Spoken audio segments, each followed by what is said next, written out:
Unit 6, Part 2, Progressive Era Reform, the second wave of U.S. reform.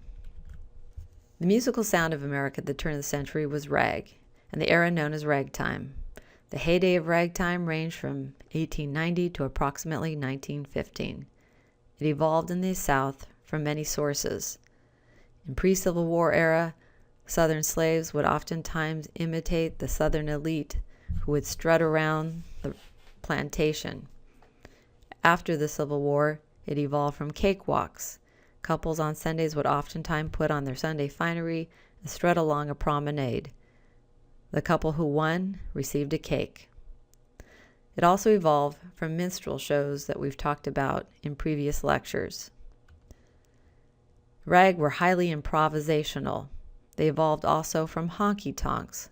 Oftentimes there would be a piano upright in a honky-tonk where someone would just come and begin to play improvisationally. Its ragged melody, where the right hand played syncopated time while the left played a simple rhythm, gave it its name.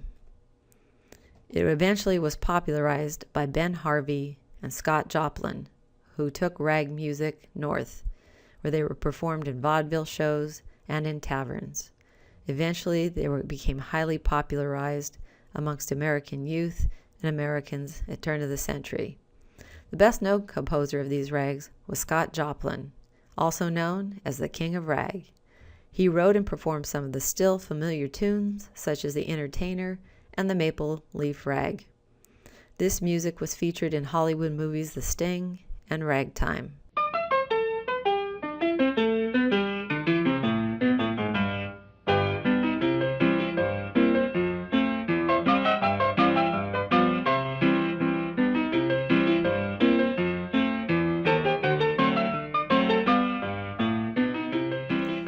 Eventually, from it evolved jazz. While rag became a popular genre of music at the turn of the century, also at the turn of the century, the United States was undergoing its second major era of social reform. This period, between 1900 and 1920, is known as the Progressive Era. It was a product of unfinished 19th century reform that we discussed in Unit 2, such as temperance, education, mental health, race, and the women's question. But it also emerged as a consequence of new needs caused by post-Civil War developments, such as Reconstruction, urbanization, and industrialization and immigration. Reform began at the local level and eventually progressed to the state and national levels. As a result, Americans witnessed several things, one of which was the growth of federal government. Secondly, increased power of the president. Thirdly, increased regulation of the market. And finally, improved living and working conditions for many America's working poor.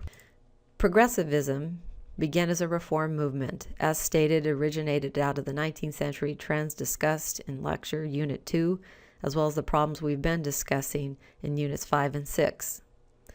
It originated at the local level, in major urban centers like Chicago and New York City.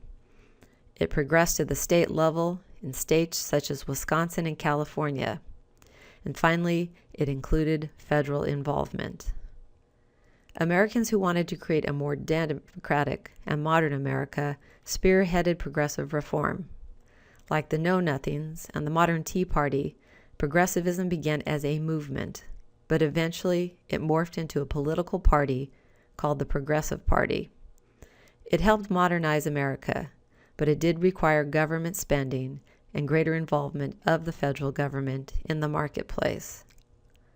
Ultimately, the Progressive Era reform laid the foundations for FDR's New Deals of the Great Depression era and LBJ's Great Society programs of the 1960s. In turn of the century Chicago, at the local level, Jane Addams spearheaded Progressive Era reform. In this slide, you see her as a young woman. In the center, you also see her as a peace activist. She began to lobby for the anti-war effort in World War I. She was also a champion for women's rights, and eventually, as a consequence of her involvement and those of many other women and men, in 1920, Americans would finally get the right to vote as women. In the upper right-hand corner here, you can see one of the buildings that comprised Hull House, which she founded. On the surface, Jane Addams looks like an unlikely reformer, but ultimately, her life experiences drove her to help those in need. She was born in Cedarville, Illinois, and her mother died when Jane was young. Consequently, she was raised by her father, John Adams, who was a wealthy businessman and Republican. He had supported Lincoln in the election of 1860. Like many Americans of the day, she suffered from TB or tuberculosis and suffered from physical pain throughout the rest of her life. She went to school at the Rockford Seminary when she was inculcated with religious values and a secular education. When her father died, she inherited his wealth. She initially used this money to travel with her stepmother to Europe, where she saw firsthand settlement houses in London, England. She took this image with her and eventually to the United States, where she gradually, with the help of her friend Ellen Gates Starr, opened Hull House. Hull House is named after its original owner, Charles Hull, in Chicago. Hull House provided facilities for the poor and the immigrant groups. It contained a gym, a school. It also taught uneducated immigrants how to read and to write. It contains beds as a temporary place where they could stay until they got on their economic feet, and provided meals and child care to and for the working poor in urban Chicago. Adams' social engagement eventually expanded to the national and international realms, where she promoted, as previously said, the franchise for women. In the election of 1912, she backed Progressive Party candidate Theodore Roosevelt. During World War I, she lobbied for peace. Her efforts eventually resulted in her reception of the Nobel Peace Prize in 1931. As in Illinois, many other states in the United States face similar problems that resulted from rapid urbanization, industrialization, and immigration. Poverty, increased crime, child labor, and overcrowding in cities became the focus of reformers at the state level. Reformers such as Governors Bob La Follette in Wisconsin and Hiram Johnson in California attacked child labor, which drove down wages and exploited young children. They called for higher wages for workers, as well as better working and living conditions. Eventually, Hiram Johnson promoted the initiative and the recall to democratize politics by allowing citizens to initiate legislation to be put on the state ballots, and by allowing citizens to recall problematic politicians. Both La Follette and Johnson went on to serve in the U.S. Senate, where they moved progressive reform to the federal level. At the federal level or national level, it was Theodore Roosevelt who spearheaded progressive reform. In the slide here, you can see Teddy Roosevelt, as he's oftentimes known, as a young Rough Rider, as a bull moose or progressive era candidate, as U.S. president, and as a trust buster. Teddy Roosevelt rose to power first as the Secretary of the Navy and then as a Rough Rider during the Spanish-American War. As a result of his leading the charge up San Juan Hill and the subsequent victory in Cuba in the Spanish-American War in 1898, he became a prominent American featured in the Yellow Press. His popularity eventually led incumbent President William McKinley to choose Roosevelt as his vice presidential running mate in the election of 1900.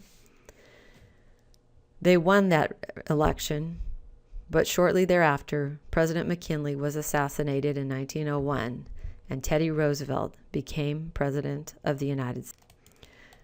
Theodore Roosevelt's foreign policy, known as the Big Stick, and his desire to Americanize the world will be discussed in Unit 9. In regards to his domestic policy, Theodore Roosevelt engaged in progressive reforms.